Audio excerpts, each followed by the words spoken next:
Salut tout le monde, vous êtes bien sur la chaîne Graines de Copeaux. Aujourd'hui on se retrouve pour parler scie à format, mais plus particulièrement de la SCM Nova SI400, une scie à format de la marque SCM. On se retrouve aujourd'hui dans les ateliers partagés du Xylolab, je vous mets le lien juste au-dessus. On va voir la partie délignage qui est donc dans le sens du fil et on se retrouve avec Martin.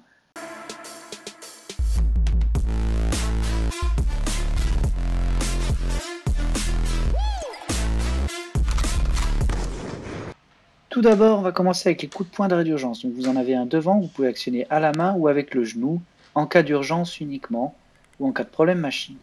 Vous en avez également un qui se trouve juste derrière le pupitre de commande. Alors tout d'abord, il faut régler votre lame, la hauteur. Donc là par exemple, j'ai mis 50, vous mettez entrée, vous validez, vous appuyez sur le petit bouton bleu, la lame va sortir automatiquement à une hauteur de 50 si la lame est bien paramétrée.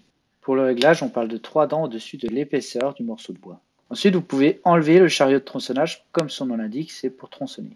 Vérifiez que vous avez une denture adaptée au délignage, donc là vous voyez le type de denture qu'il faut avoir. Ici on a un limiteur de passe sur les dentures là. Je vous propose une vidéo juste en dessous, il suffit de cliquer sur le lien pour apprendre à choisir une lame.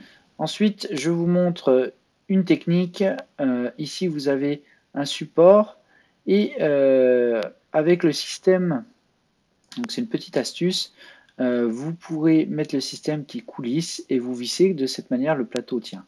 Si vous n'avez pas le système devant pour tenir, utilisez le support, la partie blanche ou actuellement la partie à visser, c'est-à-dire à l'inverse. Maintenant on va aligner pour enlever et l'aubier et l'écorce. On appelle ça enlever le flash en jargon menuiserie. Voyez ici, je vais aligner par rapport à l'axe de ma lame pour que mon écorce et mon aubier partent sur la partie gauche et soient coupés et qu'on puisse enlever en fait la partie qu'on ne va pas utiliser. Une fois que c'est fait, donc on s'assure que votre plateau est bien serré. Vous mettez la coiffe d'aspiration en bonne position. Ici, je vous montre, vous pouvez utiliser une poignée qui vous permet de maintenir le chariot et vous pouvez la dévisser, la mettre à la longueur que vous souhaitez. Ouvrez la trappe d'aspiration et mettre en route l'aspiration. Il ne vous restera plus qu'à allumer la machine et à couper, à déligner pour être exact, la longueur de votre plateau pour enlever le flash.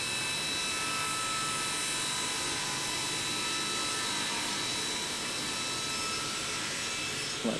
Écartez bien vers l'extérieur pour éviter de pincer la lame avec votre chute, le flash qui reste. Et là, vous voyez qu'on a une partie sur laquelle on va pouvoir se baser par la suite sur le guide. Donc ici, vous n'aurez plus besoin de la partie du support, donc vous pouvez l'enlever. La partie devant, c'est pareil, on va l'enlever. Maintenant, on va régler le guide. On doit régler le guide à 3/4 de la lame pour éviter que le bois se coince derrière sur du délignage. Maintenant, on va régler le guide. Donc, vous avez une poignée à débloquer pour pouvoir bouger facilement le guide. Et ensuite, la poignée, vous voyez, en tournant, c'est une crémaillère et vous pourrez ajuster plus finement. Une fois que vous êtes sur la bonne dimension, vous n'avez plus qu'à bloquer le guide. Ici, on va commencer le délignage. Donc, on met en route la machine et on va venir déligner. Je rappelle que le délignage, c'est dans le sens de la longueur du fil du bois. Et ensuite, on va finir avec le poussoir qui est à disposition. Vérifiez toujours que le poussoir est bien à disposition. Si vous avez besoin de plus de détails, je vous mets le petit lien qui détaille vraiment toutes les étapes du délignage. Et on se retrouve juste derrière pour le tronçonnage, toujours à la scie à format. Et ça y est, on en a déjà fini avec le délignage. J'espère que la vidéo vous a plu. N'hésitez pas à vous abonner à la chaîne, à aimer la vidéo. Et on se retrouve tout de suite derrière pour le tronçonnage.